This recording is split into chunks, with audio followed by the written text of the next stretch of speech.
हरी शुक्ला और आप देख रहे हैं द लीडर हिंदी। देश में नई शिक्षा नीति लागू होने जा रही है। सुनने में आ रहा है इससे आमूल-चूल परिवर्तन आएंगे, लेकिन व्यवस्थाएं तब तक नहीं सुधर सकती जब तक शिक्षकों की स्थिति में सुधार ना हो। पहले तो बड़ी बड़ी घोषणाएं की जाती हैं, लेकिन जब शिक्षकों को वेतन देने की बात होती है तो बजट का अभाव बताया जाने लगता है। जनसंख्या के हिसाब से देश के सबसे बड़े सूबे उत्तर प्रदेश का भी हाल काफ़ी बुरा है। यहाँ पर नियमित शिक्षक ना रखकर ऐसे शिक्षक रखे जाते हैं जिनको बहुत ही कम वेतन दिया जाता है। शिक्षक भी नियमित होने की आस में लगातार काम करते रहते हैं। अंत में उन्हें उम्र के उस पड़ाव पर निराशा हाथ लगती है जब वो और किसी क्षेत्र में जाने की अवस्था में नहीं होते। प्रदेश में शिक्षा मित्र, अनुदेशक, वित्त विहीन शिक्षक, तदर्थ शिक्षक, अवैतनिक, ये तमाम व्यवस्थाएं बनी हुई हैं जिसमें शिक्षक काम तो करते हैं लेकिन उन्हें उतना वेतन नहीं मिलता या वेतन ना के बराबर ही मिलता है।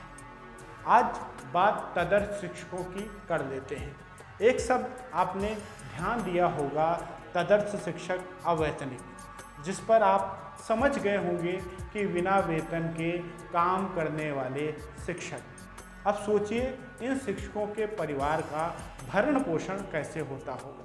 साइंस और मैथ के शिक्षक तो ट्यूशन पढ़ाकर कुछ जीविकोपार्जन भर का कमा भी लेते हैं, लेकिन अन्य विषयों के शिक्षकों की स्थिति बहुत ही खराब है।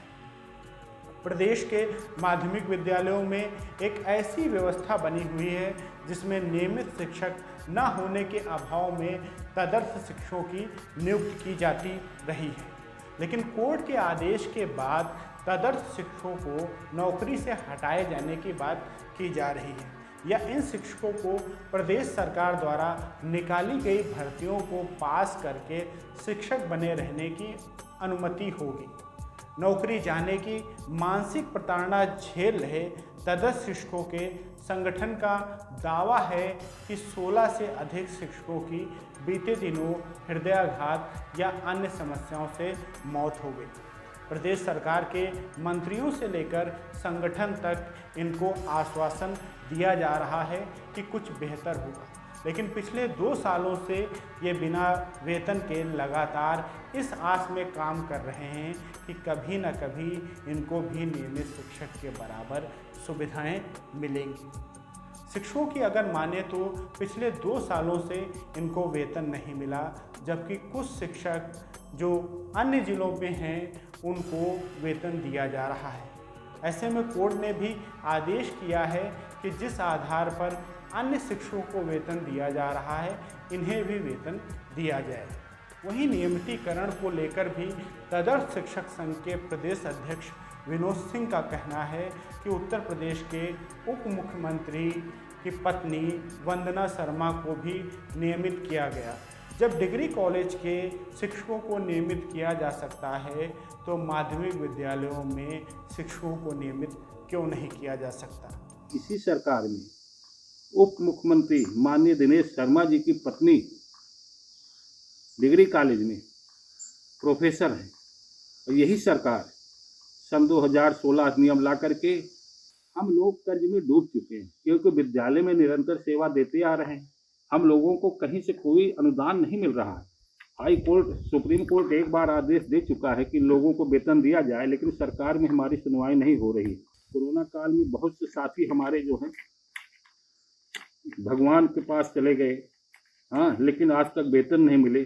बहुत से साथी जो है आत्महत्या कर चुके हैं। अब बात कर लेते हैं कि समस्या क्या है।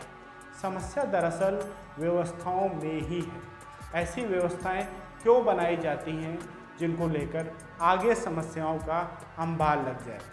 अगर ये शिक्षक अयोग्य हैं तो क्या प्रदेश में अब तक अयोग्य शिक्षक पढ़ा रहे थे, और यदि ये अयोग्य थे तो इनका चयन क्यों किया गया। सरकार कभी कभी अपने थोड़े फायदे के लिए समाज का बड़ा नुकसान कर देती है।